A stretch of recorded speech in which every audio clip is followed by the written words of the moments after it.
So hello and welcome. तो आज हम लोग इस वीडियो में देखने वाले हैं जो सीएमए फाउंडेशन का जो अभी लेटेस्ट जून में जो एग्ज़ाम हुआ है उसके मैथ्स का क्वेश्चन पेपर के बारे में हम लोग जो है डिस्कशन जो है करने वाले हैं। ठीक है, तो ये पहली बार था 2-3 सालों के बाद कि ऐसा कि एग्ज़ाम जो है ऑफलाइन हुआ था।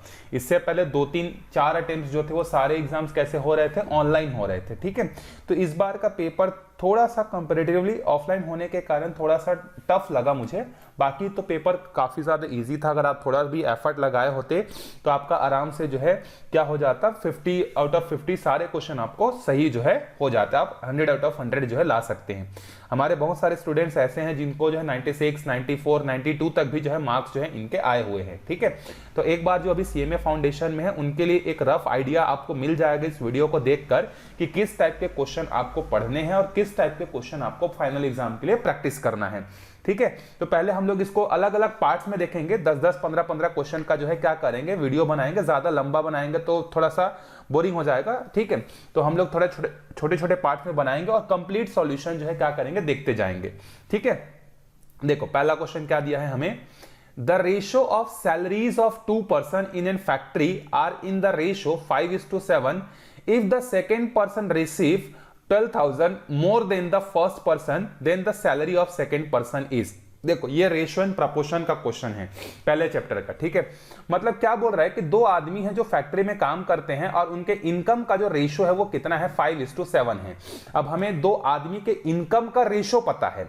ठीक है, उसका इनकम कितना है हमें नहीं पता, तो हम लोग अज्यूम कर लेते हैं कि जो पहला पर्सन है ना उसका जो इनकम है वो 5:7 है, तो उसको हम लोग अज्यूम कर लेते हैं कि वो हमारा कितना है, पहले पर्सन के लिए 5x ले लेते हैं। ठीक है, तो लेट से पहले पर्सन का जो इनकम है वो कितना है, 5x है, और दूसरे पर्सन का जो इनकम है दैट इज 7x। ये हमने अज्यूम कर लिए। अब क्वेश्चन में बोल रहा है according to question if the second person receives. अब देखो अकॉर्डिंग टू क्वेश्चन, मैं इसको थोड़ा डिटेल में समझा रहा हूं एक्सप्लेनेशन। आप फाइनल एग्जाम में जितना शॉर्टकट करना चाहो ये सब स्टेटमेंट लिखने की जरूरत नहीं, क्योंकि आपको एमसीक्यू सॉल्व करना है। तो ये बोल रहा है कि अकॉर्डिंग टू क्वेश्चन जो सेकेंड पर्सन है, सेकेंड पर्सन का इनकम कितना है, 7x, वो पहले पर्सन के इनकम से, पहले पर्सन का इनकम कितना है, 5x, इससे 12,000 ज्यादा कमाता है। तो इसका मतलब क्या होगा कि ये जो हमारा 7x है ना वो 5x क्या होगा, उससे 12,000 ज्यादा होगा। ज्यादा मतलब प्लस करेंगे तो ये यहां पर क्या हो जाएगा, 5x यहां के माइनस हो जाएगा, तो 7 में से 5x जाएगा तो कितना बचेगा, 2x, और यहां से हमें x की वैल्यू जो है वो कितनी मिल जाएगी, x की वैल्यू हमें मिलेगी यहां से 6,000। ठीक है, लेकिन हमें x की वैल्यू पूछा है क्या, नहीं, हमें पूछा है कि सेकेंड पर्सन का इनकम कितना है, तो हमने x निकाल लिया। अब इस x को यहां पे डाल देते हैं तो कितना हो जाएगा, 7×6 = 42,000। तो रेशियो प्रपोर्शन से देखो एक सिंपल सा क्वेश्चन आपको पूछा हुआ है, ऑप्शन ए जो है इसका क्या होगा, करेक्ट होगा। आगे बढ़ते हैं सेकंड क्वेश्चन पे। सेकंड क्वेश्चन जो है थोड़ा सा क्या था, ये क्वेश्चन जो है लेंथी था, टफ था, बहुत लोगों से बना भी नहीं होगा, तो बहुत लोग हो सकता है कि इसको तुक्का भी मार दिए होंगे। देखो क्या बोल रहा है, the income tax varies as the square of excess of the income of a man over 5 lakh. ये आपका किसका क्वेश्चन है, वेरिएशन का क्वेश्चन है। ठीक है, आपको पता है चैप्टर 1 में 3 पार्ट है, रेशियो है, प्रपोर्शन और वेरिएशन है। तो सेकंड क्वेश्चन जो है वो किसका है, वेरिएशन का क्वेश्चन है। ये बोल रहा है कि सेकंड क्वेश्चन में आपको बोला जा रहा है कि किसी भी पर्सन का जो इनकम टैक्स है, ये मान लेते हैं कि इनकम टैक्स को मैं आईटी लिख रहा हूं, तो ये जो इनकम टैक्स है ना ये डायरेक्टली प्रोपोर्शनल है किसके, आपके इनकम के। तो हम इनकम टैक्स को क्या करेंगे, प्रोपोर्शनल बना लेंगे किसके, इनकम के। अब इनकम के नहीं, इनकम के स्क्वायर के। अब कितना इनकम के स्क्वायर के, तो किसी आदमी का इनकम 5 लाख से जितना भी ज्यादा होगा उसका स्क्वायर करेंगे तो उसके हिसाब से उसका इनकम टैक्स जो है क्या होगा, बढ़ेगा। मैं एक बार और आपको समझा देता हूं आराम से।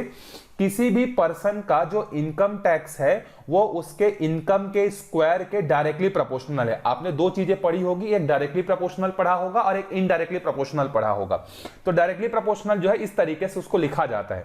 अब ये जो इनकम है यहां पर, उस इनकम में हम लोग कितना रखेंगे, तो क्वेश्चन बोल रहा है कि 5 लाख से ऊपर जितना भी होगा वो यहां पे आएगा। अब आप सबको पता है कि प्रोपोर्शनलिटी को सॉल्व करने का तरीका क्या होता है। सबसे पहले ये जो डायरेक्टली प्रोपोर्शनल है इसको इक्वल्स में बदलना होता है। तो जब इक्वल्स में बदलेंगे तो एक कांस्टेंट आएगा और मान लेते हैं कि उस कांस्टेंट का नाम क्या है, के। तो आईटी मतलब इनकम टैक्स इक्वल्स टू के टाइम्स ऑफ इनकम का स्क्वायर। अब देखो पहला केस क्या दिया है, यहां तक तो क्वेश्चन खत्म हो गया। पहला केस है an income of 6 lakh at amounts to 5000। इसी तरीके से इसी रिलेशन को अगर फॉलो करते हैं तो अगर किसी पर्सन का इनकम 6 लाख है तो उसका इनकम टैक्स कितना है 5000।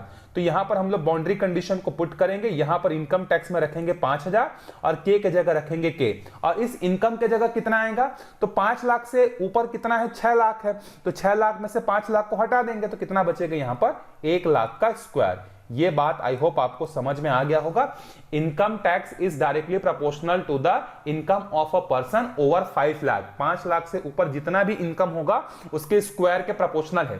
तो एक आदमी का इनकम 6 लाख है तो 5 लाख से 1 ही लाख ज्यादा है ना, तो इसीलिए यहां पर 1 लाख आएगा और उसका इनकम टैक्स 5000 है। तो यहां से हम पहले के की वैल्यू निकालते हैं, ठीक है।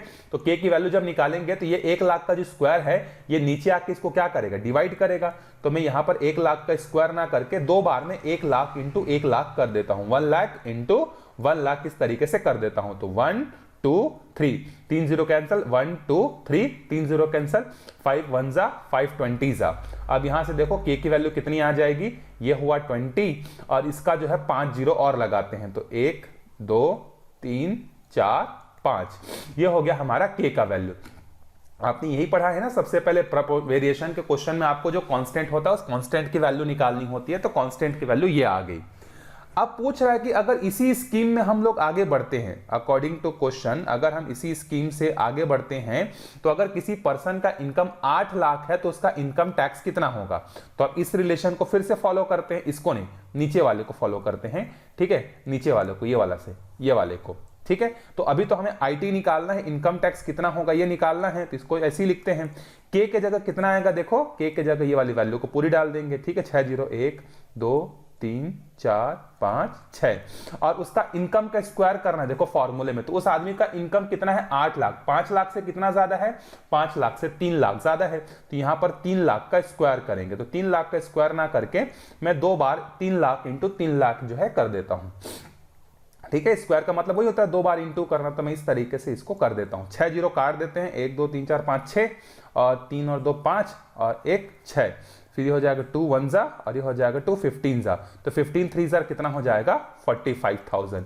तो उस स्कीम के तहत उस आदमी का जो इनकम टैक्स होगा वो कितना होगा 45,000 जो है होगा, ठीक है। आई होप आपको समझ में आ गया होगा ये सेकेंड वाला क्वेश्चन। आगे बढ़ते हैं थर्ड क्वेश्चन पे। A rope of length 480 centimeter is divided into 4 parts whose length are in proportional to this. The length of the maximum part is, देखो हमारे पास क्या है, एक रस्सी है जिसका जो लंबाई है वो 480 सेंटीमीटर है, ठीक है। क्वेश्चन ये बोल रहा है कि उसको हमने 4 पार्ट में डिवाइड किया और वो 4 पार्ट में कैसे डिवाइड हुआ है, पहला पार्ट 2 हिस्सा, दूसरा पार्ट 5 हिस्सा, तीसरा पार्ट 6 हिस्सा और चौथा पार्ट जो है 7 हिस्सा। इस पार्ट में हमने क्या किया, इन सबको जो है डिवाइड किया। तो क्वेश्चन में पूछ रहा है कि the length of the maximum part is, तो मैक्सिमम पार्ट का लेंथ कितना होगा ये हमसे क्वेश्चन में पूछा जा रहा है। तो हमें पता तो है नहीं कि पहला पार्ट का एक्चुअल लेंथ कितना है, दूसरे का कितना है, तीसरे का कितना है, तो हम उसको क्या करेंगे, सेम उसी तरीके से जो है क्या करेंगे, हम लोग अज्यूम कर लेंगे। किसे अज्यूम करेंगे कि पहले पार्ट का जो लेंथ है वो कितना है 2x है, दूसरे पार्ट का जो लेंथ है वो 5x है, तीसरे का जो है 6x है और चौथे का जो है 7x है। अब अगर इन सबको हम मिला देंगे 2x plus 5x plus 6x plus 7x, तो ये सब मिलकर ये जो 480 सेंटीमीटर लॉन्ग इसकी बराबर होगा कि नहीं, बिल्कुल हो जाएगा। अब सबको प्लस करेंगे तो कितना होगा, 5 और 2 7 2 14 और ये कितना हो जाएगा 20x इज इक्वल टू 480। 1 0 से 1 0 काट देते हैं तो यहां से x की वैल्यू कितनी आ जाएगी 24 जो है आएगी, ठीक है। तो ये हमें x की वैल्यू मिला है, लेकिन हमें क्वेश्चन में पूछा जा रहा है कि सबसे बड़े लेंथ वाले का कितना होगा। तो सबसे बड़ा लेंथ किसका है 7x का है, तो 7 इंटू हम क्या करेंगे 24 करेंगे। तो 7 इंटू जब हम 24 करेंगे तो हमारा आंसर कितना आएगा 168 सेंटीमीटर जो है सबसे लंबा पार्ट जो है वही बनेगा। तो ये हमारा ऑप्शन डी जो है क्या होगा, करेक्ट होगा, ठीक है। चलो आगे बढ़ते हैं क्वेश्चन नंबर 4 पे। तो क्वेश्चन नंबर 4 हमारा क्या है, देखो What sum of money will its 1407 as the interest in 1.5 year at the simple interest per annum? हमसे पूछा जा रहा है कि वो कौन सा प्रिंसिपल होगा जो हमें 1407 रुपए का क्या करेगा, सिंपल इंटरेस्ट प्रोवाइड करेगा 1.5 साल में। सिंपल सा क्वेश्चन है, सिंपल इंटरेस्ट का ही है, तो एसआई का फॉर्मूला लगा लो। एसआई इज इक्वल टू क्या होता है, P into R into T upon में कितना होता है 100। अब सिंपल इंटरेस्ट कितना हो जाएगा, देखो यहाँ पे 1407। प्रिंसिपल तो हमें पता है नहीं, रेट ऑफ इंटरेस्ट हमारा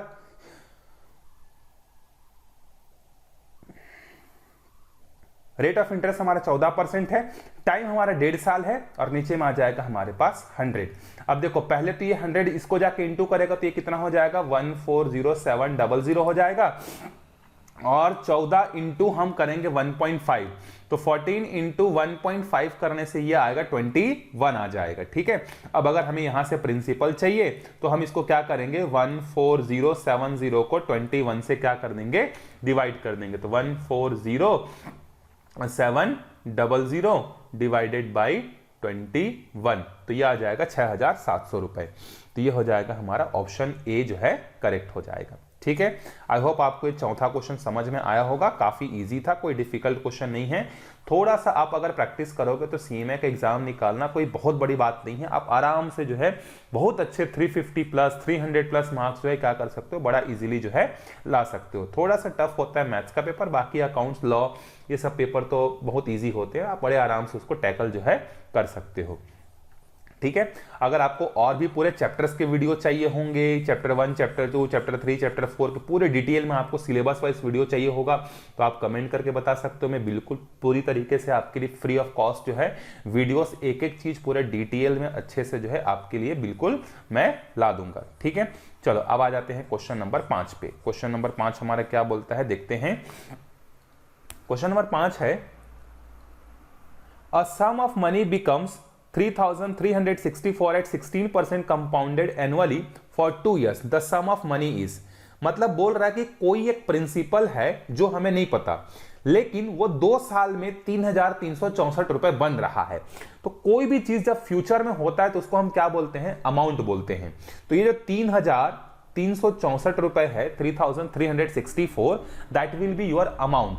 ठीक है, अब देखो यहां पर आपका इंटरेस्ट का कैलकुलेशन कैसे हो रहा है, एनुअली हो रहा है। यहां देखो कंपाउंडेड एनुअली लिखा है, तो अमाउंट का फॉर्मूला लगा लो, एनुअली वाला P into 1 plus R upon 100 to the power N is equal to 3364। Principal तो हमें चाहिए तो P के जगह P ही रखते हैं। रेट ऑफ इंटरेस्ट हमारा कितना है, 16% है, तो यहाँ R के जगह आ जाएगा 16%, और N मतलब क्या होता है, नंबर ऑफ ईयर्स होता है। तो नंबर ऑफ ईयर्स अभी हमारे पास कितना है, 2 साल है। तो जब इसको हम सॉल्व करेंगे तो ये हो जाएगा 1.16 का स्क्वायर इज इक्वल टू 3364। अब हम लोगों को पहले निकालना पड़ेगा, आप अपने कैलकुलेटर से निकाल सकते हो। 1.16 इंटू 1.16 करेंगे तो आ जाएगा 1.3456। ठीक है, तो ये हो जाएगा 1.3456 इज इक्वल टू 3364। अब यहां से P की वैल्यू कितनी आएगी, देखो P की वैल्यू आएगी 3364 डिवाइडेड बाई 1.3456, तो ये आएगा हमारा 2500 रुपए। ठीक है, तो प्रिंसिपल हमारा कितना है, प्रिंसिपल हमारा 2500 रुपए है। देखो इजी क्वेश्चन है कि नहीं, काफी इजी क्वेश्चन आते हैं यार। ठीक, चलो अब आगे बढ़ते हैं। एपीजीपी का क्वेश्चन यहां से स्टार्ट हो गया। ठीक, क्या दिया है, if A B C are in AP. अब आपको एक चीज पता होगा कि जब भी कोई टर्म्स या कोई भी जो सीरीज होता है अगर वो एपी में है तो एपी की सबसे बड़ी स्पेशलिटी क्या होती है, एपी की सबसे बड़ी स्पेशलिटी होती है उसका कॉमन डिफरेंस जो होता है वो क्या होता है, सेम होता है। और कॉमन डिफरेंस हमेशा निकालते कैसे हैं, next term minus previous term. तो अभी हमें क्वेश्चन में बोला गया है कि हमारे पास जो है ए है, बी है और सी है, ये एपी में है। तो अगर मैं पहला डिफरेंस निकालूंगा D1 तो कैसे निकलेगा, B माइनस ए। सेकेंड डिफरेंस अगर निकालूंगा तो कैसे निकलेगा, C माइनस ए। अब क्वेश्चन में बोला जा रहा है कि हमें पता है कि एपी में D1 और D2 क्या होते हैं, हमें बराबर होते हैं, सारे डिफरेंसेस बराबर होते हैं। तो ये हो जाएगा B माइनस ए और ये हो जाएगा C माइनस ए। अब आपसे क्वेश्चन में पूछा जा रहा है कि A minus B upon B minus C का जो है रेशियो जो है क्या होगा, ये आपसे पूछ रहा है क्वेश्चन। ठीक है, तो अब देखो अब यहां से अगर मैं माइनस को कॉमन ले लेता हूं तो यहां क्या बचेगा, a माइनस बी बचेगा, और यहां से भी माइनस को कॉमन ले लेता हूं तो क्या बचेगा, a माइनस सी बचेगा। माइनस और माइनस को हम लोग क्या करते हैं, कैंसिल कर देते हैं। ठीक है, तो अब क्वेश्चन हमसे पूछ रहा है कि b माइनस सी कितना होगा। अच्छा सॉरी, सेकंड डिफरेंस मैंने यहां पर गलत लिख दिया, सॉरी। सेकंड डिफरेंस हमारा क्या होगा, यहां पे जो है c माइनस ए नहीं होगा, यहां पे b आएगा, मैंने गलती से लिख दिया। सेकंड डिफरेंस कैसे निकलेगा, third term minus second term, ये हो जाएगा c माइनस बी, ये हो जाएगा माइनस को कॉमन निकालेंगे तो b माइनस सी। अब दोनों साइड से माइनस माइनस हमने कॉमन ले लिया तो अंदर में क्या बचा, देखो a माइनस बी बचा और यहाँ पर b माइनस सी बचा। b माइनस सी राइट हैंड साइड में है, अगर वो लेफ्ट हैंड साइड में इधर आके इसको क्या करेगा, अगर करना चाहेगा तो डिवाइड करेगा, और डिवाइड करने जब आ जाएगा तो राइट हैंड साइड में क्या बचेगा, 1 बचेगा। तो इसका आंसर क्या होगा, 1 होगा। बहुत इजी सा क्वेश्चन था ये। चलो 7वें क्वेश्चन पे आते हैं। आपको जो भी सीएमए या सीए जो भी पढ़ रहे होंगे, आपको मैथ्स का जो भी वीडियो आपको चाहिए होगा, जिस भी चैप्टर का, बहुत अच्छे क्वालिटी में कंटेंट के बेसिस पर भी और वीडियो क्वालिटी के बेसिस पर भी आपको फ्री ऑफ कॉस्ट मिलेगा। आप बस कमेंट करके बताते जाइएगा। इवन आप बोलोगे तो स्कैनर के क्वेश्चन भी हम सॉल्व कर सकते हैं। ठीक, क्वेश्चन नंबर 7 पे आते हैं। How many terms of the series 1 + 3 + 9 + 27 amounts to 3280। ये सीक्वेंस एंड सीरीज का क्वेश्चन है। तो पहले तो आपको देखना पड़ेगा कि ये जो सीरीज आपको दिया हुआ है ना, ये एपी सीरीज का क्वेश्चन है कि जीपी सीरीज का क्वेश्चन है। ठीक है, तो 1 मिनट आप वीडियो पॉज करो और आप खुद सोचो कि ये एपी सीरीज का क्वेश्चन है कि जीपी सीरीज का, फिर मैं बता रहा हूं। ठीक है, एपी में क्या चीज सेम होता है, डिफरेंस सेम होता है। जीपी में क्या चीज सेम होता है, रेशो सेम होता है। तो अभी जो हमारे पास सीरीज है ना, वो सीरीज क्या है, देखो 1 + 3 + 9 + 27। एक बार चेक करके देखते हैं क्या इनमें डिफरेंस सेम है क्या। पहले 2 टर्म्स में डिफरेंस कितने का है, 2 का है। अगले 2 में कितने का है, 6 का है। सिंपल सा बात है कि जब डिफरेंस सेम नहीं है बाबा तो क्या होगा, ये एपी सीरीज होगा ही नहीं। तो ये कौन सा सीरीज है, जीपी। अब जीपी कैसे है देखो, तो आप रेशो निकाल लो। रेशो कैसे निकालते हैं, R1 = A2 अपॉन में A1। A2 मतलब सेकेंड टर्म, A1 मतलब फर्स्ट टर्म। कितना आ जाएगा ये, 3। R2 निकालेंगे तो R2 कैसे निकलेगा, थर्ड टर्म अपॉन में सेकेंड टर्म। इसका मतलब क्या है कि 9 अपॉन में 3 मतलब कितना हो जाएगा, 3। तो R1 और R2 यहां पर क्या है, हमारे बराबर है कि नहीं है। तो इसका मतलब ये जीपी सीरीज है। तो हमें क्वेश्चन में पूछा जा रहा है कि कितने नंबर ऑफ टर्म्स लगेंगे जिससे इसका समेशन जो है कितना हो जाएगा, 3280 जो है हो जाएगा। ठीक, तो अभी देखो रेशो हमारा 3 है, मतलब r की वैल्यू ग्रेटर देन 1 है, तो समेशन का फॉर्मूला कौन सा यूज होगा, a × r⁻n−1 अपॉन r−1।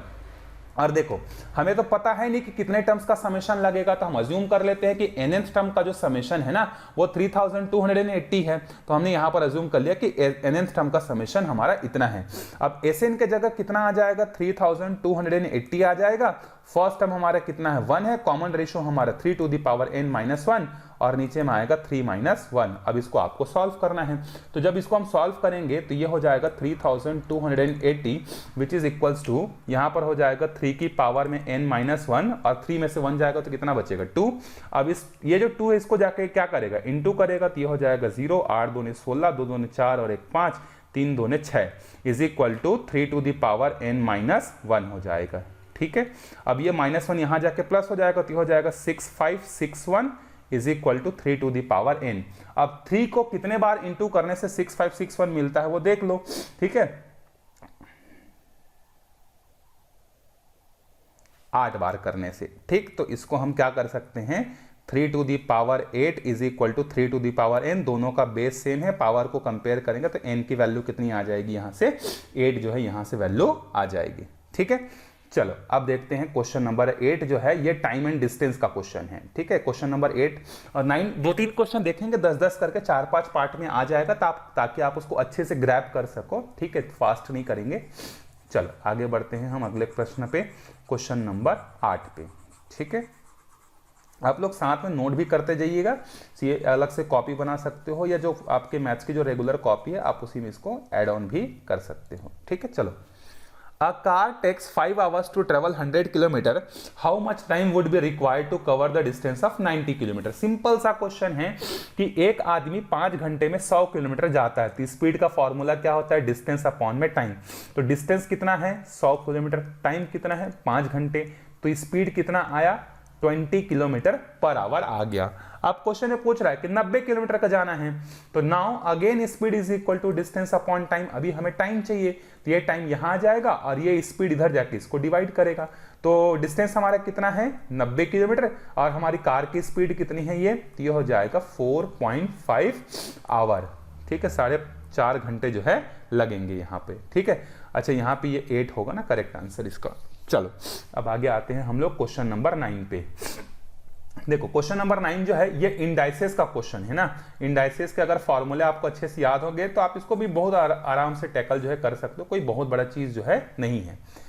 देखो 9 इंटू 81, अगर मैं 9 को लिखना चाहूं तो 3 की पावर 2 लिख सकता हूं, और 81 को लिखना चाहूं तो 3 की पावर में 4 और whole to the power x लिख सकता हूं। ठीक है, फिर यहां पर है देखो 27 को हम क्या लिख सकते हैं 3 की पावर में 3 लिख सकते हैं और whole to the power x minus 3 लिख सकते हैं। ठीक है, अब देखो ये हो जाएगा 3 की पावर में 2 और ये हो जाएगा 3 की पावर में 4x।